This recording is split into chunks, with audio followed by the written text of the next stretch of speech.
ಪುಷ್ಪರಥ ನಂಜಪ್ಪನವರೇ, ಮಂಚೇಗೌಡ್ರೆ, ಆಮೇಲೆ ಬಸವರಾಜ್ ಅವರೇ, ಸುಶೀಲಮ್ಮನವರೇ, ರಾಮಣ್ಣವರೇ, ಮತ್ತು ಇನ್ನೊಬ್ಬರು ಟೀಚರು ಬಸವರಾಜ್ ಅವರು, ಮತ್ತು ಏನು ತಿಳ್ಕೊಳ್ಳಿ, ಆಮೇಲೆ ಶಿವಕುಮಾರ್ ಅವರೇ, ಮುಖ್ಯವಾಗಿ ನೀವು ನನ್ನ ಮೆಚ್ಚಿನ ಪ್ರೀತಿಯ ವಿದ್ಯಾರ್ಥಿಗಳು, ನಿಮ್ಮನ್ನು ನಾನು ಈ ಸಂದರ್ಭದಲ್ಲಿ ನೆನೆಸ್ಕೋಬೇಕು. ನಿಮ್ಮೆಲ್ಲರಿಗೂ ಧನ್ಯವಾದಗಳು.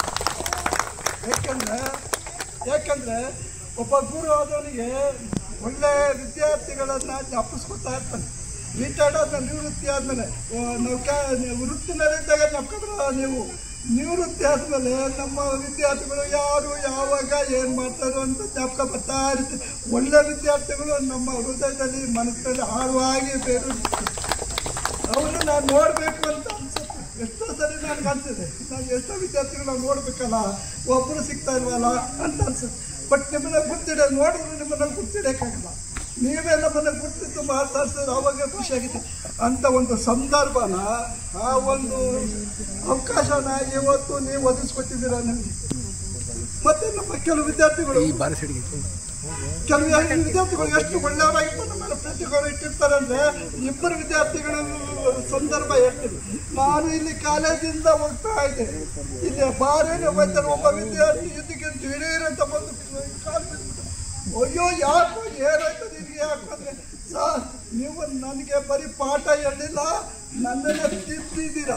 ಒಳ್ಳೆ ಇವತ್ತು ನಾನು ಚೆನ್ನಾಗಿದ್ದೀನಿ, ಅದಕ್ಕೆ ನೀವು ಆ ಚೆನ್ನಾಗಿರೋದಕ್ಕೆ ತಪ್ಪು ಮಾಡೋದಕ್ಕೆ ತಿದ್ದಿ ಚೆನ್ನಾಗೋದು, ಒಳ್ಳೆ ಕೆಲಸಕ್ಕೆ ಹೋಗುತ್ತೆ ಬುದ್ಧಿನೂ ಹೇಳಿದ್ದೀರಾ. ಅದ್ರ ಜೊತೆಗೆ ಅದರಿಂದ ನಿಮ್ಮನ್ನು ನಾನು ಯಾವತ್ತೂ ಮರೆಯಲ್ಲ ಸರ್ ಅಂತ. ಎಷ್ಟು ಖುಷಿ ಆಗಬೇಕು ನಮ್ಗೆ. ಇದಕ್ಕಿಂತ ಏನಾಗಬೇಕು ಖುಷಿ ನಿಮಗೆ? ಹಣ ಆಸ್ತಿ ನಮಗೆ ಎಷ್ಟು ಸಂಪಾದಿಸಿದ್ರೆ ಖುಷಿ ಸಂತೋಷ ತರಲ್ಲ, ಅವೆಲ್ಲಿದ್ದು ನೋವು ಉಂಟು ಮಾಡ್ತವೆ. ಏಕೆಂದರೆ ಹಣ ಆಸ್ತಿ ಗಳಿಸಿದಾಗ ಮಕ್ಕಳು ಉಳಿಸ್ಕೋಬೇಕು. ಮತ್ತು ಅದನ್ನ ನಮಗೆ ಸಂತೋಷ ಹಿಂಗೆ ಅವರು ನೋಡ್ಕೋಬೇಕು. ಅದು ಮಾಡಲ್ಲ, ಇವತ್ತು ಮಜಾ ಮಾಡ್ತಾರೆ, ತಂದೆ ತಾಯಿನ ಬಿಡ್ತಾರೆ, ಅವ್ರನ್ನ ನೆನೆಸ್ಕೊಳ್ಳಲ್ಲ. ಮಜಾ ಮಾಡೋದು ಅವ್ರ ಕೆಲಸ. ಅದರಿಂದ ನಮ್ಮ ವಿದ್ಯಾರ್ಥಿಗಳಾಗಿರೋದಿಲ್ಲ. ನಾವು ಎಷ್ಟೇ ಅವ್ರು ಪಡ್ತಿದ್ದೀವಿ. ನಾನು ಎಷ್ಟೋ ಸಾರಿ ಹೊಡೆದಿದ್ದೀನಿ, ಬೈದಿದ್ದೀನಿ. ಸರಿ ಪಾಠ ಕೇಳಿದಾಗ ಹೆಣ್ಮಕ್ಳು ಗಂಡು ಮಕ್ಕಳು ಅಂತ ನಾನು ಬೈದಿದ್ದೀನಿ, ಹೊಡೆದಿದ್ದೀನಿ. ಇವತ್ತು ಅವರಿಗೆ ಹೆಚ್ಚಿಗೆ ನನ್ನ ಕಂಡು ತುಂಬ ಇನ್ನೊಬ್ಬ ವಿದ್ಯಾರ್ಥಿ, ನಾನು ಬೆಂಗಳೂರು ಸಿಟಿ ಮಾರ್ಕೆಟಲ್ಲಿ ಅಂತ ಆಯಿತು. ಸರಿ, ನಾನು ಅವನಿಂದ ಕಾರ್ಯ ಬಂದವನು. ಹಿಂದೆ ನನ್ನನ್ನು ಗೊತ್ತಿಲ್ಲ, ನನ್ನ ಬಟ್ಟೆ ನನ್ನ ನೋಡಿ ಹಿಂದಿಂದ ಗೊತ್ತಿಲ್ಲ. ಓಡಿ ಬಂದು ನಾನು ಹೋಯ್ತಾರೆ ಫುಟ್ಪಾತ್ ಹೋಗಿ ಓಡಿ ಬಂದು ಪಕ್ಕಕ್ಕೆ ಯಾರ ಯಾರಪ್ಪ ನನ್ನ ಮಕ್ಕಳು ಇಷ್ಟು ಕರ್ತನ ಆಸ್ತಿ ಇದು ಮಾಡ್ಬಿಟ್ಟು ಅಂತ ಭಯ. ಆಮೇಲೆ ಸಾರ್ ಬನ್ನಿ ಸಾರ್ ಅಂತಂದ. ಯಾಕೋ ನೀವು ಎಲ್ಲಿ ಹೋಯ್ತಾ ಇದ್ದೀರ? ಅಂತ ಕಡೆ ಹೋಯ್ತಾ ಇದ್ದೆ ಅಂತಂದೆ. ಸಾರ್ ಕಾರಲ್ಲಿ ಡ್ರಾಪ್ ಮಾಡ್ತೀನಿ, ಬನ್ನಿ ಕರ್ಕೊಂಡಿದ್ದೆ. ಬೇಡ ನೀನು ಎಲ್ಲ ಹೋಯ್ತೀನಿ, ನಾನು ತುಂಬ ದೂರ ಹೋಗಿ ಏನು ಮಾಡ್ಬೇಕು? ಯಾವುದು ಹೊಳಿಗೆ ತುಂಬಿಕೊಂಡು ನನ್ನ ಮನೆಗೆ ಬಿಟ್ಟ. ಇದಕ್ಕಿಂತ ಹೇಳ್ಬೇಕು ವಿದ್ಯಾರ್ಥಿಗಳು ನಮ್ಗೆ ಹಿಂಗೆ ಹೇಳ್ಬೇಕು.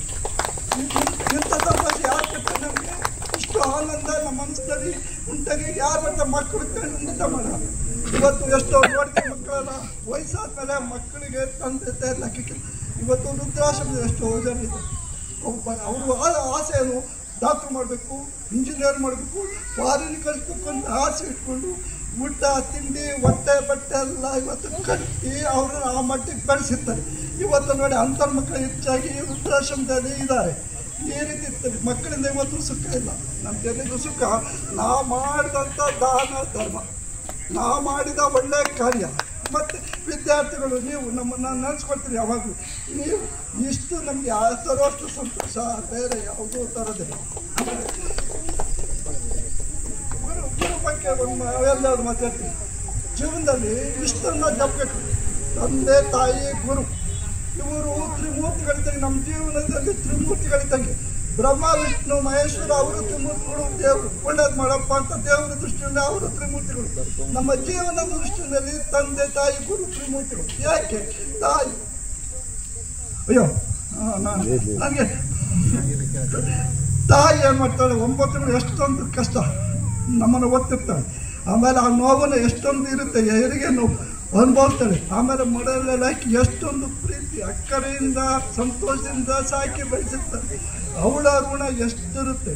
ತಂದೆ ಜೀವ ಕೊಟ್ಟಿರ್ತಾಳೆ ತಾಯಿ. ತಂದೆ ಜೀವನ ಮುಂದೆ ಅವ್ರಿಗೆ ಮಕ್ಕಳು ಓದು ಮತ್ತೊಂದು ಏನು ಮಾಡಬೇಕು ಜೀವನನ ತಂದೆ ಕೊಟ್ಟಿರ್ತಾನೆ. ಇವರು ಏನು ಮಾಡಿರ್ತಾನೆ? ಜೀವನದ ದಾರಿ ತೋರಿಸಿದ್ದಾನೆ. ನೋಡವ ಅದು ಹೀಗೆ ಮಾಡು, ಹಿಂಗಾಗು, ಹಂಗಾಗು ಅಂತ ಜೀವನದ ದಾರಿ ತೋರಿಸಿದ್ದಾನೆ. ಈ ಮೂರು ನಮಗೆ ಭಾಳ ಮುಖ್ಯ. ಈ ಮೂರು ವ್ಯಕ್ತಿಗಳು ನಿಜವಾಗ್ಲೂ ದೇವ್ರಿಗೆ ಸಮಾನ ಅಂತ ಹೇಳ್ತಾರೆ. ನಿಜ ಅವ್ರು ಹೇಳೋ ಮತ್ತು ದೇವ್ರಿಗೆ ಸಮಾನ ಅನ್ನೋದು ಅಕ್ಷರಸ್ಥ ನಿಜ. ಇವರನ್ನು ಯಾವತ್ತೂ ನಾವು ಮರೆಯಬೇಕು, ಇವರನ್ನು ಯಾವತ್ತೂ ನಾವು ನೆನೆಸ್ಕೊಳ್ಬೇಕು. ಮತ್ತು ನಮ್ಮ ಕೈಲಾದಷ್ಟು ಇವರಿಗೆ ಒಳ್ಳೆಯದನ್ನು ತಂದೆ ತಾಯಿಗೆ ಸೇವೆ ಮಾಡಬೇಕು, ಒಳ್ಳೇದು ಮಾಡಿ. ಗುರುವಿಗೆ ಅಂತ ಬೇಕಿಲ್ಲ, ಗುರುವನ್ನ ನೆನೆಸ್ಕೊಂಡು ಸಾಕು, ಅದೇ ದೊಡ್ಡದು. ಈ ರೀತಿ ಅದರಿಂದ ಅದಕ್ಕೆ ಗುರು ಅಂದರೆ ನಮ್ಮ ಮುಂದೆ ನಿಲ್ತಕ್ಕಂಥ ವ್ಯಕ್ತಿ ಅನಿಸಿದ್ರೆ ಬರೀ ವ್ಯಕ್ತಿ ಅಲ್ಲ, ಅವನು ಒಂದು ಮಹಾಶಕ್ತಿ. ನಿಜ, ಗುರು ಅನ್ನೋದು ಮಹಾಶಕ್ತಿ. ಮತ್ತು ಗುರು ಏನು ಮಾಡಿರ್ತಾನೆ, ಅಜ್ಞಾನದ ಕತ್ತಲೆಯಿಂದ ನಮ್ಮನ್ನ ಜ್ಞಾನದ ಬೆಳಕಿನ ಕಡೆ ಕರೆದೊಯ್ಯುವ ವ್ಯಕ್ತಿ. ಆ ಕೆಲಸ ಮಾಡ್ತಾನೆ. ಅದರಿಂದ ಇವರು 3 ಜನ ಅಂತ ನಾನು ಇವತ್ತು ಹೇಳಲಿಕ್ಕೆ ಇಷ್ಟಪಡ್ತೇನೆ. ನಮ್ಮ ಜೀವನ, ನಮ್ಮ ಬದುಕು ಹೇಗಿರಬೇಕು ಅಂದರೆ, ಬದುಕು ದುಡಿಮೆ ಎರಡಕ್ಕೂ ಸಂಬಂಧ ಇದೆ. ನಾವು ಬದುಕಬೇಕಾದ್ರೆ ದುಡಿಮೆ ಮಾಡಬೇಕು, ಮತ್ತು ದುಡಿಮೆನೇ ಬದುಕಲ್ಲ. ನಮ್ಮ ದುಡಿಮೆ ಒಳ್ಳೆ ರೀತಿ ಇರಬೇಕು, ಒಳ್ಳೆ ದೃಷ್ಟಿಯಿಂದ ಇರಬೇಕು. ಕೆಲವರು ಶ್ರೀಮಂತರಾಗಬೇಕು, ಆಸ್ತಿ ಗಳಿಸ್ಬೇಕು, ಹಾಗೆ ಅಂತಸ್ತು ದೊಡ್ಡದು ಇರಬೇಕು ಅಂತ ಯಾವ್ಯಾವುದೋ ಮಾರ್ಗದಲ್ಲಿ ದುಡಿತಾರೆ. ಸಹೋದ್ಯೋಗಿ ಮಿತ್ರರೇ, ಈ ಒಂದು ಲಿಂಗೇಶ್ವರ ವಿದ್ಯಾಲಯದಲ್ಲಿ ಪ್ರಾಚಾರ್ಯರಾಗಿ ನಿವೃತ್ತರಾಗಿದ್ದಂಥ ನಂಜಪ್ಪನವರೇ, ಹಾಗೆ ನಮ್ಮ ಉಪನ್ಯಾಸಕರಾಗಿದ್ದಂಥ ಮಂಚೇಗೌಡ್ರೆ, ನಮ್ಮ ಸಹೋದ್ಯೋಗಿಗಳು ಸುಶೀಲಮ್ಮನವರೇ, ಗಂಗೇಗೌಡ್ರೆ, ಜಯಚಂದ್ರ ಅವರೇ, MSS ಅವರೇ, RTK ಅವರೇ, ಸೊ ಹೆಣಿಗಾರ್ ಸರ್, ಸೊ ಇನ್ನೂ ಇವತ್ತು ಇಬ್ಬರು ಮಿಸ್ ಆಗಿದ್ದಾರೆ, 2-3 ಗೋವಿಂದರಾಜು ಬರಬೇಕಾಯಿತು, ರಾಜಶೇಖರ್ ಸರ್ ಬರಬೇಕಾಯಿತು, ಹಾಗೆ JNN. ಸೊ ಈ ಎಲ್ಲ ಒಂದು ಸಂಸ್ಥೆಯಲ್ಲಿ ಅಂದರೆ ಸೇವೆ ಮಾಡಿದಂಥ ನಮ್ಮ ಮಿತ್ರರು. ಸೊ ಆಲೇ ಎಷ್ಟೋ ಜನ ರಿಟೈರ್ಡ್ ಆಗಿ, ಜೊತೆಗೆ ಕೆಲವರು ಈ ಒಂದು ಯಾತ್ರೆಯನ್ನು ಮುಗಿಸಿ ಹೋಗಿದ್ದಾರೆ. ಸೊ ಅವ್ರನ್ನೆಲ್ಲ ನಾವು ನೆನೀಬಹುದು, ಯಾಕೆಂದರೆ ಅವರೆಲ್ಲ ನಿಮಗೆಲ್ಲ ಒಂದು ಸ್ವಲ್ಪ ಮಾರ್ಗದರ್ಶನ ನೀಡಿರ್ತಾರೆ ಅಂತ ಅವ್ರನ್ನ ನಾನು ಸ್ಮರಿಸುತ್ತಾ, ಈ ಸಿದ್ಧಲಿಂಗೇಶ್ವರ ಕ್ಷೇತ್ರದಲ್ಲಿ ಈ ಒಂದು ಸಂಸ್ಥೆಯಲ್ಲಿ, ಜೊತೆಗೆ ಈ ಒಂದು ಕಾಲೇಜಿನಲ್ಲಿ ಕೆಲಸ ಮಾಡ್ತಕ್ಕಂಥ, ಸೇವೆ ಮಾಡ್ತಕ್ಕಂಥ ಭಾಗ್ಯ ಸಿಕ್ಕಿದ್ದು ನಮ್ಮೆಲ್ಲರ ಒಂದು ಕೃಪೆ ಅಂತ ಅನಿಸ್ಕೊತೀನಿ. ಸೊ ಹಾಗೆ ಈ ಒಂದು ಸಾಮಾನ್ಯ ನಾವು ಬಂದಾಗ ಇಲ್ಲಿ ಸುಮಾರು 7 ಸೆಕ್ಷನ್ ಇತ್ತು. ಇದ್ದದ್ದು ಒಂದೇ ಬಿಲ್ಡಿಂಗು. ಇಲ್ಲಿ ಕ್ಲಾಸಸ್ ಆಗದಲ್ಲೇ ಕೆಲವು ಸಾರಿ ನಾವು ಮರದಡಿ ಎಲ್ಲ ಪಾಠ ಮಾಡಿದ್ವಿ. ಸೊ ಅದೆಲ್ಲ ಮಾಡ್ತಿದ್ದು, ಒಂದೇ ಬಿಲ್ಡಿಂಗ್ ಇದ್ದದ್ದು. ಆಮೇಲೆ ದಿನೇ ಸ್ಟ್ರೆಂತ್ ಜಾಸ್ತಿ ಆದಮೇಲೆ ಮ್ಯಾನೇಜ್ಮೆಂಟು ಸಹ ಎಲ್ಲ ಅನುಕೂಲಗಳನ್ನು ಮಾಡಿಕೊಡ್ತು. ಬಿಲ್ಡಿಂಗ್ ಆಯಿತು, ಹೊಸ ಬಿಲ್ಡಿಂಗು. ಸೊ ಹಾಗೆ ಕಾಲೇಜು ಬಂದ ಮೇಲೆ ಇನ್ನೂ ಚೆನ್ನಾಗಿ ಅಭಿವೃದ್ಧಿ ಬಂತು. ಸೊ ಇಂಥ ಒಂದು ಸಂಸ್ಥೆಯಲ್ಲಿ ಕಲಿತಂಥ ನೀವು ಈ ದಿನ ಬಹುಶಃ ಇದು ಅಪರೂಪ, ಇನ್ಯಾವ ಒಂದು ಏನು ವೃತ್ತಿಯಲ್ಲೂ ಸಹ ಇದೆಲ್ಲ ಸಾಧ್ಯ ಇಲ್ಲ. ಓನ್ಲಿ ಈ ಶಿಕ್ಷಣ ಇಲಾಖೆಯಲ್ಲಿ ಅಥವಾ ವಿದ್ಯಾಭ್ಯಾಸ ಈ ಒಂದು ಸಂಸ್ಥೆಯಲ್ಲಿ ಮಾತ್ರ ಸೇವೆ ಮಾಡ್ತಕ್ಕಂಥ ಭಾಗ್ಯ ಸಿಗೋದು ಅಪರೂಪ. ಅದನ್ನು ಗುರುತಿಸಿ, ಅಂದರೆ ಇಲ್ಲಿ ಈ ಸಂಸ್ಥೆಯಲ್ಲಿ ಸೇವೆ ಮಾಡಿದರೆ ಮಾತ್ರ ಈ ಥರ ಅಲ್ಲಿ ಕಲಿತಂಥ ವಿದ್ಯಾರ್ಥಿಗಳು ಪುನಃ ಸೇರಿ ಸುಮಾರು ವರ್ಷಗಳ 25 ವರ್ಷ ಆಗಿದೆ ಬಹುಶಃ ನೀವೆಲ್ಲ ಈ ಸ್ಕೂಲ್ ಬಿಟ್ಟು ಹೋಗಿ. ಆದರೆ ಇವತ್ತು ಬಂದು ಈ ಒಂದು ಗುರುವಂದನಾ ಕಾರ್ಯಕ್ರಮವನ್ನು ಏರ್ಪಡಿಸಿದ್ದೀರಿ. ತುಂಬ ಮನಸ್ಸಿಗೆ ಖುಷಿಯಾಗುತ್ತೆ. ಸೊ ನಮಗೆ ಆಶ್ಚರ್ಯ ಆಯಿತು, ಯಾಕೆ ಇದೆಲ್ಲ ಇಷ್ಟು ದಿನ ಇವರೆಲ್ಲೆಲ್ಲ ಹೆಂಗೆ ಸೇರಿಸಿದ್ರು ಇವ್ರನ್ನೆಲ್ಲ ಅಂತ. ಸೊ ಅದಕ್ಕೆ ಭಾರತಿ ನನಗೆ ಫೋನ್ ಮಾಡಿ ಹೇಳಿದ್ರು, ಸರ್ ಹಿಂಗೆ ಮಾಡಬೇಕಿದ್ವಿ ಅಂತ ಎಲ್ಲ ಬರ್ತಾ ಇದ್ದೀರಿ ಸರ್. ನನಗೆ ನಿಜವಾಗ್ಲೂ ಇದೊಂದು ತುಂಬ ಹೆಮ್ಮೆಯ ಕೆಲಸ. ಅಷ್ಟೊಂದು ಎಲ್ಲರನ್ನೂ ಒಟ್ಟು ಸೇರಿಸಿ, ಯಾಕೆ ನೀವು ಎಲ್ಲೆಲ್ಲೋ ಇದ್ದೀರಿ, ನೀವು ಬಹುಶಃ ಇಡೀ ಕರ್ನಾಟಕದ ಎಲ್ಲ ಭಾಗದಲ್ಲೂ ಹಂಚಿ ಹೋಗ್ಬಿಟ್ಟಿದ್ದೀರಿ. ಅಂಥವ್ರನ್ನೆಲ್ಲ ಪುನಃ ಒಟ್ಟು ಸೇರಿಸಿ ಈ ದಿನ ಇವತ್ತು ಈ ಗುರುವಂದನಾ ಕಾರ್ಯಕ್ರಮ ಜೊತೆಗೆ ನಿಮ್ಮ ಒಂದು ಸ್ನೇಹ ಸಮ್ಮಿಲನ ಕಾರ್ಯಕ್ರಮ ಏರ್ಪಡಿಸ್ತಕ್ಕಂಥ ಅರ್ಥಪೂರ್ಣವಾಗಿದೆ, ತುಂಬ ಔಚಿತ್ಯವಾಗಿದೆ. ಸೊ ಈ ಒಂದು ಸಂದರ್ಭದಲ್ಲಿ ನಾನು ಬಹುಶಃ 1976ರಲ್ಲಿ ಬಂದು ಇಲ್ಲಿ ಸೇರಿದ್ದು. ಸುಮಾರು 40 ವರ್ಷ ಈ ಸಂಸ್ಥೆಯಲ್ಲಿ ಸೇವೆ ಮಾಡಿ.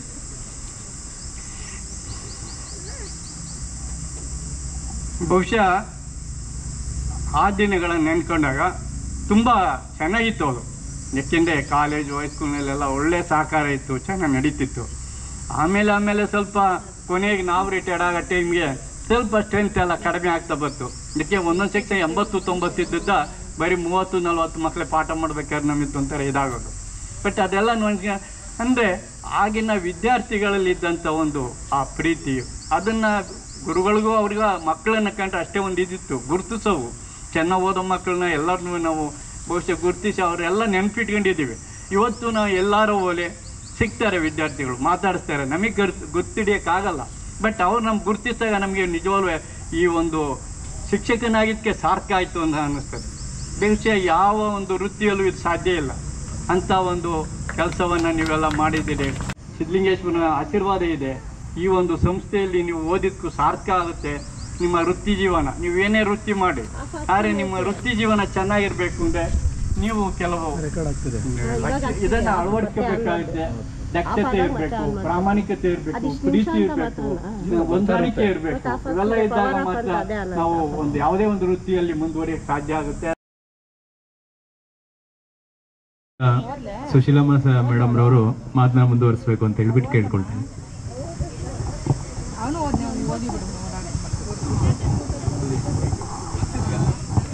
ಅಷ್ಟು ಆಸೀನರಾಗಿರ್ತಕ್ಕಂಥ ನನ್ನ ಸಹೋದ್ಯೋಗಿಗಳಿಗೆಲ್ಲ ನನ್ನ ಅಭಿನಂದನೆಗಳು. ನನ್ನ ಪ್ರೀತಿಯ ವಿದ್ಯಾರ್ಥಿಗಳು ಮತ್ತು ವಿದ್ಯಾರ್ಥಿನಿಯರಿಗೆ ನನ್ನ ಹೃತ್ಪೂರ್ವಕ ಕೃತಜ್ಞತೆಗಳು ಅಂತ ಹೇಳಬೇಕೋ ಏನು ಹೇಳಬೇಕೋ ಗೊತ್ತಾಗ್ತಿಲ್ಲ. ನನಗಿವತ್ತು ಯಾವ ಆಸ್ತಿ ಸಂಪಾದನೆ ಮಾಡಿದವ್ರಿಗೂ ಆಗ್ದಲೇ ಇರೋ ಸಂತೋಷ ನಂಗೆ ಆಗ್ತಾ ಇದೆ. ಇದೇ ನಿಜವಾದ ಆಸ್ತಿ ಅಂತ ನಂಗೆ ಅನ್ಸುತ್ತೆ. ಅಸೆಟ್ ಅಂದರೆ ಜೀವನದಲ್ಲಿ ಬರುತ್ತೆ ಹೋಗುತ್ತೆ, ದುಡ್ಡು ಕಾಸು ಇದು ಸೈಟು ಎಲ್ಲ, ಆದರೆ ಎಲ್ಲದನ್ನು ಬಿಟ್ಟು ಹೋಗ್ತೀವಿ ನಾವು. ಆದರೆ ಇದನ್ನು ನಾವು ಎಲ್ಲಿಗೂ ಬಿಟ್ಟಲ್ಲ, ಕಡೆ ತನಕ ತೊಗೊಂಡೋಗ್ತೀವಿ. ಈಗ ನಿಮ್ಮ ಪ್ರೀತಿ, ವಿಶ್ವಾಸ, ನಂಬಿಕೆ, ಪ್ರಾಮಾಣಿಕತೆ ಅದನ್ನು ನಾವು ತೊಗೊಂಡೋಗ್ತೀವಿ. ನನಗೆ ಅಷ್ಟು ಸಂಭ್ರಮ, ಸಂತೋಷ ಎಲ್ಲ ಉಂಟಾಗ್ತಿದೆ. ಯಾವುದರಿಂದ ನೀವು ತೋರಿಸ್ತಿರ್ತಕ್ಕಂಥ ಸಂಸ್ಕಾರ, ಸಂಸ್ಕೃತಿ, ಸಜ್ಜನಿಕೆ, ಈ ಅಪಾರವಾದ ಅಭಿಮಾನ, ಗುರುಗಳಿಗೆ ಕೊಡ್ತಿರ್ತಕ್ಕಂಥ ನೀವು ಹೃತ್ಪೂರ್ವಕ ಗೌರವಗಳು, ಇದು ನೀವು ನಿಮ್ಮ ಟೀಚರ್ಸ್ ಆಗಿದ್ದರೆ ಶಿಷ್ಯರಿಗೆ ಇರ್ಬೋದು ಅಥವಾ ನೀವು ನಿಮ್ಮ ಮಕ್ಕಳಿಗೆ ಆಗಿರ್ಬೋದು, ಇದೇ ರೀತಿ ಇದನ್ನು ಬೋಧನೆ ಮಾಡಬೇಕು, ಇದನ್ನೇ ಕಂಟಿನ್ಯೂ ಮಾಡಬೇಕು. ಈ ಒಂದು ಅಭಿಮಾನವನ್ನು ಬೆಳೆಸ್ಕೋಬೇಕು. ನಾವು ಈ ಥರ ಇದ್ವಿ ನಮ್ಮ ಶಿಕ್ಷಕರ ಜೊತೆ, ನೀವು ಆ ಥರ ಇರಬೇಕು ಅನ್ನೋದನ್ನು ನೀವೆಲ್ಲ ಬೋಧನೆ ಮಾಡಬೇಕು ಅವ್ರಿಗೆ ಅಂತ ನಾನು ಕೇಳ್ಕೊತೀನಿ. ಅಷ್ಟಲ್ಲದೆ ಈಗ ಮನುಷ್ಯಂಗೆ ಜೀವನ ಅಂದಮೇಲೆ ಕಷ್ಟಗಳು ಬಂದೇ ಬರುತ್ತೆ. ನೀವು ಯಾವ ರೀತಿ ಜೀವನದಲ್ಲಿ ಯಾವುದಕ್ಕೂ ಹೆದರದೆಲ್ಲ ಏನೋ ಸಮಸ್ಯೆಗಳು ಬರುತ್ತೆ, ಏನೋ ಬರುತ್ತೆ. ನೀವು ನಮಗಿಂತ ಚಿಕ್ಕವರಾಗಿರೋದ್ರಿಂದ ನಾನು ಹೇಳ್ತಾ ಇದ್ದೀನಿ. ನೀವು ಕೇಳಿರ್ಬೋದು DVG ಅವ್ರದ್ದು ಮಾತು, ಕಲ್ಲಾಗು ಬೆಟ್ಟದಲ್ಲಿ ಮನೆಗೆ ಮಲ್ಲಿಗೆಯಾಗು, ಕಲ್ಲಾಗು ಕಷ್ಟಗಳ ವಿಧಿ ಮಳೆ ಸುರಿಯೇ, ಬೆಲ್ಲ ಸಕ್ಕರೆಯಾಗು ದೀನ ದುರ್ಬಲರಿಂಗೆ, ಎಲ್ಲರೊಳಗೊಂದಾಗು ಮಂಕುತಿಮ್ಮ ಅಂತ. ಅಂದರೆ ನಾವು ನಾವು ಹೆಚ್ಚು, ನಾವು ಇದು ಅನ್ನೋದು ಮಾಡ್ಬೋದು, ಎಲ್ಲರಂತೆ ನಾವು ಅನ್ನೋದನ್ನು ಸಾಮಾನ್ಯ ಮಾಡ್ಕೋಬೇಕು. ಇನ್ನೂ ಒಂದು ನನಗೆ ನೀವೆಲ್ಲ ಅನುಸರಿಸ್ಬೇಕಾದ್ದು ಅಂತಂದರೆ, ಆಚಾರಕ್ಕೆ ಅರಸನಾಗಬೇಕಂತೆ. ಆಚಾರಕ್ಕೆ ಅರಸನಾಗು, ನೀತಿಗೆ ಪ್ರಭುವಾಗು, ಮಾತಿನಲ್ಲಿ ಚೂಡಾಮಣಿಯಾಗು, ಜ್ಯೋತಿಯೇ ಆಗು ಜಗಕ್ಕೆಲ್ಲ. ಆ ಜ್ಯೋತಿ ಅನ್ನೋದು ಎಲ್ಲದಕ್ಕೂ ಮೀರಿರ್ತಕ್ಕಂಥ ಶಕ್ತಿ ಅದು. ಆ ರೀತಿ ನೀವೆಲ್ಲ ನಿಮ್ಮ ಸಮಾಜಕ್ಕೆ, ನಿಮ್ಮ ತಂದೆ ತಾಯಿಗಳಿಗೆ, ಗುರು ಹಿರಿಯರಿಗೆ ಎಲ್ಲರಿಗೂ ಆ ರೀತಿ ಒಂದು ಗೌರವವನ್ನು ಸಲ್ಲಿಸಿ, ಜ್ಯೋತಿ ಏನು ಕೆಲಸ ಮಾಡುತ್ತೆ ಅದೇ ಕೆಲಸವನ್ನು ನೀವು ಮಾಡ್ತೀರಾ ಅಂತ ನಾನು ನಂಬಿದ್ದೀನಿ. ನಿಮ್ಮ ಮಕ್ಕಳಿಗೂ ಸಹ ಅದೇ ರೀತಿ ಬೋಧನೆ ಮಾಡಿ. ಆಮೇಲೆ ಪ್ರತಿಯೊಬ್ಬರು ಕಾಯಕವೇ ಕೈಲಾಸ ಅನ್ನೋದು ನಿಮಗೆ ಗೊತ್ತಿದೆ. ನಾನು ಹೇಳ್ತಕ್ಕಂಥದ್ದು ಎಲ್ಲ ನೀವಾಗಲೇ ಇದಾಗಿ ಸೆಟ್ಲ್ ಆಗಿಬಿಟ್ಟಿದ್ದೀರ ಜೀವನದಲ್ಲಿ. ನಿಮ್ಗೆ ಹೇಳ್ತಕ್ಕಂಥದ್ದು ಅಂಥ ವಿಷಯಗಳೇನೂ ಇಲ್ಲ. ಆದರೆ ಯಾವುದೇ ಸಂದರ್ಭ ಬರಲಿ, ಯಾವುದೇ ಒಂದು ಪರಿಸ್ಥಿತಿನಲ್ಲೂ ಪ್ರಾಮಾಣಿಕತೆ, ನಂಬಿಕೆ, ಪ್ರೀತಿ, ವಿಶ್ವಾಸ ಅದನ್ನು ಜ್ಞಾಪಕದಲ್ಲಿ ಇಟ್ಕೋಬೇಕು ಅಂತ ನನ್ನ ಕೋರಿಕೆ. ಇನ್ನೂ ನನಗೆ ನನ್ನ ವೃತ್ತಿ ಜೀವನದಲ್ಲಿ ತುಂಬ ತೃಪ್ತಿ ಇದೆ. ಯಾಕೆಂದರೆ ನಾನು ನಿಮಗೆ ಗೊತ್ತಿರೋ ಹಾಗೆ 36 ವರ್ಷಗಳು ಸಹ ನಾನು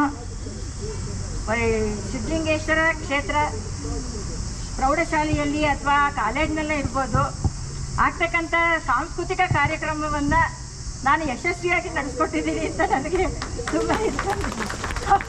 ಯಶಸ್ವಿಯಾಗಿ ಯಾವುದೇ ಒಂದು ಇದಿಲ್ಲದೆ, ಬೇಜಾರಿಲ್ಲದೆ, ಉದಾಸೀನ ಇಲ್ಲದೆ ಪ್ರತಿಯೊಂದು ಕೆಲಸವನ್ನು ನಾನು ಪ್ರಾಮಾಣಿಕವಾಗಿ ಮಾಡಿದ್ದೀನಿ ಅನ್ನೋ ನಂಬಿಕೆ, ಅದನ್ನು ಈಗ ನೀವು ತೋರಿಸ್ತಾ ಇದ್ದೀರಾ. ನಾವು ಮಾಡಿದ್ದೀವಿ ಅನ್ನೋದನ್ನು ನಿಮ್ಮ ಒಂದು ಪ್ರತಿಕ್ರಿಯೆಯಿಂದನೇ ನಮ್ಗೆ ಗೊತ್ತಾಗ್ತಾ ಇದೆ. ಇದೇ ಒಂದು ಮರ್ಯಾದೆ ಅಥವಾ ಪ್ರೀತಿ ವಿಶ್ವಾಸವನ್ನು ನೀವು ಕಡೆ ತನಕ ಇಟ್ಕೋಬೇಕು ಅಂಥೇಳಿ ನನ್ನ ಆಸೆ. ಇನ್ನು ಗುರುಬ್ರಹ್ಮ, ಗುರು ವಿಷ್ಣು, ಗುರುದೇವ ಮಹೇಶ್ವರ ಅನ್ನೋದು ನಿಮ್ಗೆ ಗೊತ್ತೇ ಗೊತ್ತು. ನೀವು ಪ್ರತಿಯೊಬ್ಬರು, ಇವರು ಅವರು ಅಂತಲ್ಲ, ಪ್ರತಿಯೊಬ್ಬ ಗುರುವಿನಲ್ಲೂ ನೀವು ಆ 3 ಜನ ತ್ರಿಮೂರ್ತಿಗಳನ್ನು ಗುರುತಿಸ್ಬೇಕು ಅಂತ ನಾನು ನಿಮ್ಮನ್ನು ಕೇಳ್ಕೊತೀನಿ. ಎಲ್ಲ ಅಂಶಗಳು ಅವರಲ್ಲಿರುತ್ತೆ, ಅದನ್ನು ನೀವು ಅಳವಡಿಸ್ಕೋಬೇಕು. ಅವ್ರು ಹೇಳ್ತಕ್ಕಂಥ ನೀತಿ ಪಾಠ ಇರ್ಬೋದು ಅಥವಾ ಏನೇ ಇರ್ಬೋದು, ಅಥವಾ ಹೇಳಿರ್ತಕ್ಕಂಥದ್ದನ್ನು ಜ್ಞಾಪಿಸ್ಕೋಬೋದು, ಮನನ ಮಾಡ್ಕೋಬೋದು ಅದನ್ನು ನೀವು. ಆ ರೀತಿ ನಾನು ನಿಮ್ಮನ್ನೆಲ್ಲ ರಿಕ್ವೆಸ್ಟ್ ಮಾಡ್ಕೋತೀನಿ, ಜೀವನದಲ್ಲಿ ಅದನ್ನೆಲ್ಲ ಅಳವಡಿಸ್ಕೊಳ್ಳಿ. ಒಳ್ಳೆ ಸತ್ಪ್ರಜೆಗಳಾಗಿ, ಎಲ್ಲರಿಗೂ ಆದರ್ಶವಂತರಾಗಿ, ಆದರ್ಶ ಪ್ರಜೆಗಳಾಗಿ ಬಾಳಿ ಅಂಥೇಳಿ ನನಗೆ ಈ ಒಂದು ಅವಕಾಶವನ್ನು ಕೊಟ್ಟು ಇಲ್ಲಿ ಇಷ್ಟೊಂದು ಸಂಭ್ರಮದಿಂದ ನನ್ನನ್ನು ಗುರುತಿಸಿದ್ದಕ್ಕೆ ನಿಮ್ಮೆಲ್ಲರಿಗೂ ನಾವು ತುಂಬ ಕೃತಜ್ಞತೆಗಳನ್ನು ಅರ್ಪಿಸ್ತಾ ಇದ್ದೀವಿ.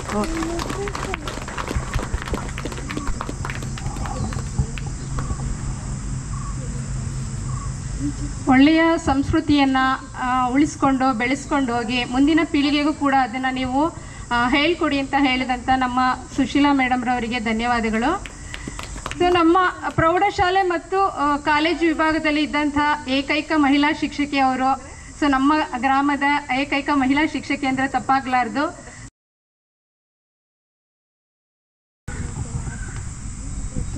ಈಗ ಈ ಕಾರ್ಯಕ್ರಮವನ್ನು ಕುರಿತು ಅಧ್ಯಕ್ಷೀಯ ಭಾಷಣವನ್ನು ನಮ್ಮ ಪ್ರಾಂಶುಪಾಲರಾದಂಥ ನಂಜಪ್ಪನವರು ಹೇಳಬೇಕು ಅಂತೇಳಿ ಮನವಿ ಮಾಡ್ತೇನೆ.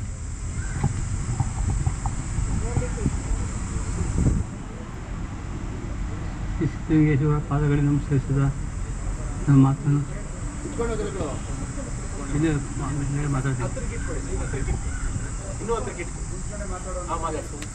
ಸಿದ್ಧಲಿಂಗೇಶ್ವರ ಪಾದಗಳಿಗೆ ನಮಸ್ಕರಿಸಿ ನನ್ನ ಮಾತನ್ನು ಪ್ರಾರಂಭಿಸ್ತೇನೆ. ಈಗಾಗಲೇ ಎಲ್ಲ ನಮ್ಮ ಸಹೋದ್ಯೋಗಿ ಮಿತ್ರರು ಚೆನ್ನಾಗಿ ಮಾತಾಡಿದ್ದಾರೆ. ಮತ್ತು ನಾನು ಹೇಳ್ತಕ್ಕಂಥ ಇಷ್ಟೇ, ಬೆಳಿಗ್ಗೆ ಭಾರತಿ ಅಂತಕ್ಕಂಥ ಹೆಣ್ಮಗಳು ಫೋನ್ ಮಾಡಿದ್ದು, ನಾನು ಬರೋಕ್ಕಾಗೋದಿಲ್ಲ, ಕಾಲು ನೋವಿದೆ ಅಂತ ಹೇಳೋಕ್ಕೆ, ಇಲ್ಲ ಸರ್ ಬರಲೇಬೇಕು, ನೀವು ಬರಲಿಲ್ಲ ಅಂದರೆ ನಾವು ಬೇಜಾರಾಗುತ್ತೆ ಅಂತಂದು. ಆಗ ನಮ್ಮ ಮನೆಯಲ್ಲೇ ಮಾಡಿದರೆ ಓಡ್ ಬಂದು ಮಕ್ಕಳು ಅಷ್ಟೆಲ್ಲ ಕೇಳ್ತಾರೆ ಅಂತಂದರು. ನನಗೆ ಮಕ್ಕಳ ಮೇಲೆ ಪ್ರೀತಿ ಇರೋದ್ರಿಂದ ನಾನೇ ಮಾಡಿದೆ, ಏನೇ ಕಾಲು ನೋವಿದ್ದು ಬರೋಕ್ಕೆ ಪ್ರಯತ್ನಪಟ್ಟೆ. ನಾನು ಹೇಳಿದಿಷ್ಟೇ, ಪ್ರತಿಯೊಬ್ಬ ವಿದ್ಯಾರ್ಥಿಗೂ ಒಂದು ಗುರಿ ಇರಬೇಕು, ಮತ್ತು ಹಿಂದೆ ಗುರು ಇರಬೇಕು. ಮುಂದೆ ಗುರಿ ಇರಬೇಕು, ಹಿಂದೆ ಗುರು ಇರಬೇಕು. ಆದರೆ ಈಗ ನಾವೆಲ್ಲ ಓದಿದ್ದು ಅದೇ ರೀತಿ ಮಾಡ್ಕೊಂಡ್ಬಂದಿದ್ದು. ಆದರೆ ಇತ್ತೀಚೆಗೆ ಏನಪ್ಪ ಅಂದರೆ ಗುರುವಿನ ಮಾರ್ಗದರ್ಶನ ಇಲ್ಲ ಮತ್ತು ಅವ್ರ ಗುರಿನೂ ಇಲ್ಲ ವಿದ್ಯಾರ್ಥಿಗಳೇ ಆಗಿದೆ. ಹೀಗಾಗಿ ಏನಾಗುತ್ತೆ ಅಂದರೆ ಸಮಾಜದಲ್ಲಿ ವ್ಯವಸ್ಥೆ ಕೆಡುತ್ತೆ. ಇಡೀ ಸಮಾಜ ಬದುಕಬೇಕು ಅಂದರೆ ಒಳ್ಳೆ ಗುರು ಇರಬೇಕು. ಗುರು ತಂದೆ ಆದಂಥ ನೀತಿ ನಿಯಮಗಳನ್ನ ಕಂಡಿದ್ರೆ ಅದು ತುಂಬ ಒಳ್ಳೆಯದು. ನಾವು ಬಾಲಕರಾಗಿದ್ದಾಗ ಏನಾಯಿತು ಅಂದರೆ ಪ್ರಾಥಮಿಕ ಶಾಲಾ ಹಂತದಲ್ಲಿ ಒಳ್ಳೆಯ ಗುರುಗಳಿದ್ರು ನಮಗೆ. ಕೃಷ್ಣಪ್ಪನವರು ಮತ್ತು ಕೆಂಪಯ್ಯನವರು ಅಂತ ಹೇಳ್ಬಿಟ್ಟು ಅವರೇನಪ್ಪ ಶಿಸ್ತಿನ ಜೀವನ ಮಾಡ್ತಕ್ಕಂಥದ್ದು, ವಿದ್ಯಾರ್ಥಿಗಳಿಗೆ ಸರಿಯಾದ ಪಾಠ ಬೋಧನೆ ಮಾಡ್ತಕ್ಕಂಥದ್ದು. ಆಗ ನಮ್ಮ ಕಾಲದ ಏನಪ್ಪ ಅಂದರೆ ಯಾವುದೂ ಬಿಲ್ಡಿಂಗ್ ಇರಲಿಲ್ಲ. ಹಾಗೆ ಪೌಳಿಗಳಲ್ಲೇ ಕ್ಲಾಸ್ ಮಾಡಬೇಕಾಗಿತ್ತು ಅಂತ. ಮತ್ತು ಲೈಟಿನ ವ್ಯವಸ್ಥೆ ಇರಲಿಲ್ಲ, PUC ಬರೋವರೆಗೂ ಲೈಟಿನ ವ್ಯವಸ್ಥೆ ಇರಲಿಲ್ಲ. ಅಂಥ ಕಷ್ಟದಲ್ಲಿ ನಾವು ಎಜುಕೇಷನ್ ಪಡೆದಾಯಿತು. ಮತ್ತು ಪ್ರೌಢಶಾಲೆ ಮತ್ತು ಕಾಲೇಜ್ ಅಂತ ಬಂದಾಗ ಮಾಹಿತಿ ಒಬ್ಬ ಗೋವಿಂದರಾವ್ ಅಂತಕ್ಕಂಥ ಪ್ರಿನ್ಸಿಪಾಲ್ ಇದ್ದರು. ಅವರ ಮಾರ್ಗದರ್ಶನ ನಮಗೆ ಮುಖ್ಯ ಆಯಿತು. ನಾವು ಯಾವತ್ತೂ ಗುರುಗಳನ್ನು ಒಳ್ಳೆಯ ಗುರುಗಳನ್ನು ಫಾಲೋ ಮಾಡಬೇಕಾಗುತ್ತೆ, ಅವ್ರ ಆದರ್ಶಗಳನ್ನು ಕಲಿಬೇಕಾಗುತ್ತೆ. ಹಾಗೆ ಗೋವಿಂದರಾವ್ ಅಂತಕ್ಕಂಥ ಪ್ರಿನ್ಸಿಪಾಲ್ ಏನಪ್ಪ ಅಂದರೆ ಸಮಾಜದ ಬಗ್ಗೆ ಮತ್ತು ಇದರ ಬಗ್ಗೆ ಕಾಳಜಿ ಇತ್ತು. ಅವರು ಬ್ರಾಹ್ಮಣರು ಸಹ ಜಾತ್ಯತೀತ ಇರಲಿಲ್ಲ, ಜಾತ್ಯತೀತವಾಗಿದ್ದರು. ಅಂತ ವಿಚಾರ ಮುಂದೆ ನಿಮಗೆ ಪ್ರಭಾವ ಬೀರಿರ್ತಕ್ಕಂಥದ್ದು. ಮತ್ತು ಅಷ್ಟೇ ಪ್ರಾಮಾಣಿಕರಾಗಿದ್ದರು. ಮತ್ತು ಸಂಸ್ಥೆಗೋಸ್ಕರವಾಗಿ ಹಗಲು ರಾತ್ರಿ ದುಡಿತಾ ಇದ್ರು. ಅವೆಲ್ಲ ನಮಗೆ ಮಾರ್ಗದರ್ಶನ ಆಯಿತು. PUC ಮುಗಿಸ್ಕೊಂಡು ನಾವು ಮೈಸೂರು ಮಹಾರಾಜ ಕಾಲೇಜಲ್ಲಿ, ದೊಡ್ಡ ಕಾಲೇಜಲ್ಲಿ ತುಂಬ ಒಳ್ಳೆಯ ಶಿಕ್ಷಕರಿದ್ದು, ಒಳ್ಳೆಯ ಪಾಠ ಬೋಧನೆ ಆಗ್ತಿತ್ತು. ಅವ್ರು ಪಾಠ ಮಾಡ್ತಿದ್ದು ನೋಡಿ ನಿಮ್ಗೆ ಆಶ್ಚರ್ಯ ಆಗುತ್ತೆ. ಗಂಟೆ ನಿಂತ್ಕೊಂಡು ಪಾಠ ಮಾಡ್ತಿರ್ತು, ಕೂತ್ಕೊಂಡು ಯಾವತ್ತೂ ಪಾಠ ಮಾಡ್ತಿರ್ಲಿಲ್ಲ. ಅವೆಲ್ಲ ಗಂಗೋತ್ರಿಗಳು ಅಂದರೆ ಅಂತ ಒಳ್ಳೆಯ ಟ್ರಾನ್ಸ್ಫರ್ ಇದ್ದರು ಮತ್ತು ಅಧ್ಯಾಪಕರಿದ್ದರು. ಇವೆಲ್ಲ ಮೇಲೆ ಪ್ರಭಾವ ಬೀರಿತ್ತು. ಹಾಗಾಗಿ ನಾನು ಮಾಸ್ಟರ್ ಡಿಗ್ರಿ ಆದಂಥ ಕಾಲದಲ್ಲಿ ನಂದು ಇನ್ನು ರಿಸಲ್ಟ್ ಬಂದಿರಲಿಲ್ಲ. ಫಸ್ಟ್ ಇಯರ್ ರಿಸಲ್ಟ್ ಬಂದಿತ್ತು, ಫಸ್ಟ್ ಕ್ಲಾಸ್ ಅಂತ. ಸೆಕೆಂಡ್ ಇಯರ್ ರಿಸಲ್ಟ್ ಬಂದಿರಲಿಲ್ಲ. ಆಗ ಅಪ್ಲಿಕೇಶನ್ ಹಾಕಿ ಅಂತ ಹೇಳ್ಬಿಟ್ಟು ನಮ್ಮ ಮನೆಯಿಂದ ಫೋನ್ ಮಾಡಿದ್ರು. ಆಗೊಂದು ಅಪ್ಲಿಕೇಶನ್ ಹಾಕಿದ್ದೆ. ಇಂಟರ್ವ್ಯೂ ಬಂದಾಗಲೂ ಪ್ರಾವಿಷನಲ್ ಮಾರ್ಕ್ಸ್ ಕಾರ್ಡ್ ಕೊಟ್ಟಾಗ ಸರಿಯಾದ ಮಾರ್ಕ್ಸ್ ಕಾರ್ಡ್ ಕೊಡಲಿಲ್ಲ. ಆದರೂ ಸೆಲೆಕ್ಷನ್ ಆಯಿತು. ಸೆಲೆಕ್ಷನ್ ಆದಮೇಲೆ ಏನಂತಂದರೆ ನಾನು ಕಾಲೇಜಿಗೆ ನೋಡಿರಲಿಲ್ಲ. ಕಾಲೇಜಿಗೆ ಬಂದೆ. ತುಂಬ ಬೇಸರ ಆಯಿತು ನಮಗೆ ಕಾಲೇಜಿಗೆ ಬಂದಾಗ. ಅದು ದೊಡ್ಡ ಕಾಲೇಜಲ್ಲಿ ನಮಗೆ ಅನುಭವ ಇರೋದ್ರಿಂದ ನಮಗೆ ಬೇಜಾರಾಯಿತು. ಯಾಕೆಂದರೆ ಇಲ್ಲಿ ಹೊಸ ಮೆಸ್ಟೇಜ್ ಅಂತ ಏನಪ್ಪ ಅಂದರೆ ಇದೊಂದು ಒಂದೇ ಒಂದು ಇಂಚಿನ ಬಿಲ್ಡಿಂಗು, ಮುಸ್ತಫರ್ ಬಂಗ್ಲೆ, ಬ್ರಿಟಿಷರ ಕಾಲದಲ್ಲಿ ಕಂದಾಯ ವಸೂಲು ಮಾಡಿರ್ತಕ್ಕಂಥ ಒಂದು ಇದಾಗಿತ್ತು. ಹೀಗಾಗಿ ಬಸವರಾಜ್ ಮೆಸ್ಟೇಜ್ ಅಂತ ಏನಪ್ಪ ಅಂದರೆ ಒಳ್ಳೊಳ್ಳೆ ಶಿಕ್ಷಕರಿದ್ದರು. ಆದರೆ ಬಿಲ್ಡಿಂಗ್ ಇರಲಿಲ್ಲ. ಒಂದು ನಿಮಿಷ ಕೊಠಡಿ 90ರಿಂದ 100 ಕೂತ್ಕೊತಾ ಇದ್ರು. 8 3 ಸೆಕ್ಷನ್ ಇತ್ತು, 9th 2 ಸೆಕ್ಷನ್ ಇತ್ತು, 10th 2 ಸೆಕ್ಷನ್ ಇತ್ತು. ಎಲ್ಲ ಕೆಳಗಡೆ ಕೂತ್ಕೊತಿದ್ರು ಮತ್ತು ಡೆಸ್ಕು ಇರಲಿಲ್ಲ. ಇಂಥ ವ್ಯವಸ್ಥೆ ಕೆಟ್ಟಿದ್ದ ಸಂದರ್ಭದಲ್ಲಿ ಶೇಷಾದ್ರಿಯವರು ಭಾಳ ಪ್ರಯತ್ನ ಪಟ್ಟರು. ಸೀಟ್ ಬಿಲ್ಡಿಂಗ್ ಎಲ್ಲ ಆಯಿತು. ಆದರೂ ಬಗ್ಗೆ ಒಂದು 2 ಘಟನೆಗಳನ್ನ ನೆನೆಸ್ಕೊಬೇಕು ನಾನು. ಅವರು ಅವತ್ತು ನಮಗೆ ಕೊಟ್ಟಿರೋ ಮಾರ್ಗದರ್ಶನದಿಂದ ಮತ್ತು ಅವರ ಉತ್ಸಾಹದಿಂದ ನಾನು ಕೂಡ ಇವತ್ತಿಗೆ ಅಂದರೆ ನಮ್ಮ ಸಮಾಜಕ್ಕೆ, ನಮ್ಮ ಯಾವುದೇ ಇದಕ್ಕಾಗಲಿ ಅವ್ರದ್ದು ಒಂದು 2 ಇನ್ಸ್ಪಿರೇಷನ್ ಇತ್ತು. ನಾವು ಸುಮಾರು SSLCನಲ್ಲಿ ಅನಿಸುತ್ತೆ ಎಕ್ಸಾಮು ಮಿಡ್ ಟರ್ಮ್ ಎಕ್ಸಾಮ್ ಬರೆಯೋ ಟೈಮಲ್ಲಿ ಒಬ್ಬರು ಯಾವುದೋ ಒಂದು ಸಂಸ್ಥೆಯಿಂದ ಡಿಕ್ಷನರಿಗಳನ್ನ ಯಾರು ಚೆನ್ನಾಗಿ ಓದ್ತಾರೆ ಇಲ್ಲ ಯಾರು ಏನು ಮಾಡಿದ್ದಾರೆ ವಿದ್ಯಾರ್ಥಿಗಳು ಕೊಡಬೇಕು ಅಂತ ಅವರು ಬಂದಿದ್ರು ಒಂದ್ಸಲ. ಆ ಟೈಮಲ್ಲಿ ನನಗೆ ಆ ಸಮಯದಲ್ಲಿ ಪ್ರಾಂಶುಪಾಲರು ನನ್ನನ್ನು ಗುರುತಿಸಿ ಒಂದು ಡಿಕ್ಷನರಿ ಕೊಟ್ಟಿದ್ರು. ನಿಮ್ದು ಈ ವಿದ್ಯಾಭ್ಯಾಸ ಮುಗಿದ ಮೇಲೆ ವಾಪಸ್ ನಮ್ಮ ಲೈಬ್ರರಿ ಕೊಡಿ ಅಂತಲೂ ಕೂಡ ಹೇಳಿದ್ರು ಅವತ್ತು. ಅದೊಂದು ಅವರವತ್ತು ನನಗೆ ಹೇಳಿದ್ದಕ್ಕೆ ನಾನು ಆ ಒಂದು ಬುಕ್ಸಿಂದ ನಾನು ಸುಮಾರು ಜನ ಇನ್ನು ಮುಂದಿನ ನಮ್ಮ ಈಗ ಏನು ಇದೆ ಪ್ರೈಮರಿ ಸ್ಕೂಲು ಇದೆಲ್ಲ ಇದೆ ಅವ್ರಗಳಿಗೆ ಸುಮಾರು ಬುಕ್ಸ್ಗಳನ್ನ ವಿತರಣೆ ಮಾಡಿದ್ದೀನಿ ಫ್ರೀಯಾಗಿ ಅಂತ ಈ ಸಮಯದಲ್ಲಿ ಅವ್ರಿಗೆ ನಾನು ನೆನಪಿಸ್ತೇನೆ. ಮತ್ತೆ ಇನ್ನೊಂದು ಸಮಯ ಅಂದರೆ ಎಲ್ಲರೂ ಕೂಡ ನಾವು ಕಂಬೈನ್ ಆದಾಗ ನೆಲದಲ್ಲಿ ಕೂರ್ತಾ ಇದ್ವಿ. ಸ್ಟಾರ್ಟಿಂಗಲ್ಲಿ ಹೊಸ ಬಿಲ್ಡಿಂಗ್ ಆದಾಗಿತ್ತು. ಈ ಬಿಲ್ಡಿಂಗ್ 2 ರೂಮ್ಗಳಾಗಿತ್ತು. ಮತ್ತೆ ಡೆಸ್ಕ್ ಇರಲಿಲ್ಲ, ಚೇರ್ಸು ಇರಲಿಲ್ಲ. ನಾವು ನೆಲದಲ್ಲಿ ಕೂರ್ತಾ ಇದ್ವಿ. ಆ ಸಮಯದಲ್ಲಿ ಅವರು ಸುಮಾರು ಪ್ರಯತ್ನ ಮಾಡಿದ್ರೆ ಗೊತ್ತಿಲ್ಲ ನಾನು ಯಾರ್ಯಾರು ಏನು ಪ್ರಯತ್ನ ಮಾಡಿದ್ರು ಅಂತ. ನಾನು ಅವತ್ತಿನ ಕ್ಷೇತ್ರಾಧಿಕಾರಿ ಅಂದರೆ ನಮ್ಮ ಯಡಿಯೂರು ಕ್ಷೇತ್ರಾಧಿಕಾರಿಯವರಿಗೆ, ಸಿದ್ಧಲಿಂಗೇಶ್ವರ ದೇವಸ್ಥಾನದ ಕ್ಷೇತ್ರಾಧಿಕಾರಿಯವರಿಗೆ ಒಂದು 15 ಪೈಸದ ಲೆಟ್ರು ಬರೆದಿದೆ. ಅದು ನನಗೆ ಇವತ್ತಿಗೂ ನೆನಪಿದೆ. ಮತ್ತೆ ಸರ್ ಎಲ್ಲ ಬಂದ್ಮೇಲೆ ಡೆಸ್ಕ್ ಬಂದ್ಮೇಲೆ ಬಂದು ನಮ್ಮನ್ನ ಯಾರು ಸಂಪತ್ ಅಂತ ಕೇಳಿದ್ರು. ಅದು ಅವ್ರಿಗೂ ಗೊತ್ತಿರ್ಲಿಲ್ಲ ಅನ್ಸುತ್ತೆ ನಾನೇ ಸಂಪತ್ ಅಂತ. ಅವಾಗ ಬಂದು ಕೇಳಿದ್ರು. ಅದು ಕೂಡ ನನಗೆ ಅದು ಒಂದು ನನ್ನ ಇನ್ಸ್ಪಿರೇಷನ್ನು.